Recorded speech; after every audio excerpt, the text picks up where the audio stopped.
Udah makan soto, ini ada sisa airnya. Nah, sisa airnya dikolamin, nanti dimakan sama ikan. Jadi nggak boleh ada sesuatu yang tersisa. Hidup ini ada siklusnya, dia berputar satu sama lain. Orang itu ada kalanya di atas, ada kalanya di bawah. Ada kalanya senang, ada kalanya susah.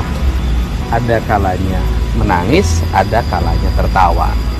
Tapi orang yang menangis dan tertawa itu sama. Ujungnya adalah jatuhnya air mata.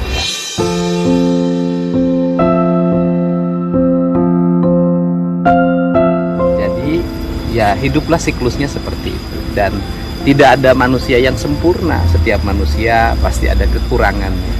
Dan tugas kita ini adalah saling menutupi kekurangan, bukan saling memperlihatkan kekurangan. Ya hidup seperti itu. Ya apa yang kita hadapi harus kita jalani.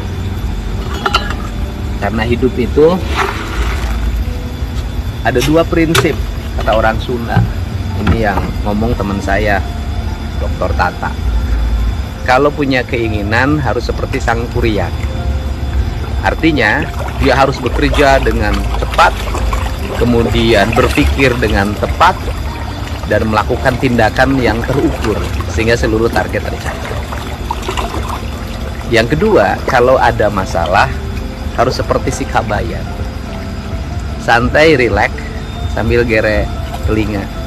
Kenapa? Kalau ada masalah dihadapi dengan sifat yang gerasa gerusuk, nanti ada ucapan yang tidak terukur, ada tindakan yang tidak terakal, akhirnya menimbulkan masalah bagi banyak orang.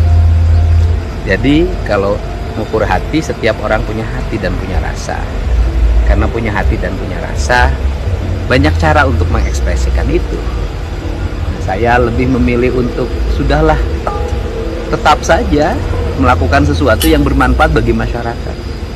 Apa sih kalau kita tinggal di rumah terus merenung seharian, apa masalah itu selesai? Kemudian kalau kita marah-marah, apa masalah itu selesai? Kalau kita mengumbar pada publik apa yang kita ketahui, juga apakah masalah itu selesai? Kan tidak. Kan lebih baik kita tetap bekerja memenuhi kebutuhan rakyat. Saya kan bukan, ya lakukan saja apa yang saya punya setiap hari. Siapa tahu 1 rupiah yang saya pegang bermanfaat bagi orang lain. Siapa tahu ada orang yang secara tidak sengaja bertemu, kemudian selesai masalahnya, selesai kehidupannya, selamat masa depannya. Nah itu yang mesti dilakukan. Nah apa yang kita lakukan itu apakah akan diterima bagi orang? Ya nggak ada soal.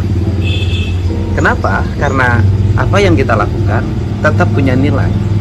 Terima atau tidak terima orang terhadap apa yang kita lakukan, atau dikatakan sebuah, anggaplah sesuatu yang dianggap kebaikan, kemudian orang itu tidak menerimanya, ya tidak akan menjadi rusak apa yang kita lakukan.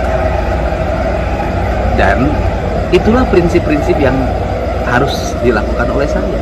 Tetapi kalau kemudian juga saya menasehati orang, kemudian mengarahkan, tujuannya bukan untuk saya, untuk dia, agar kehidupannya berubah, agar kehidupannya lebih baik. Sehingga sering kadang emosi karena saking ingin membenahi.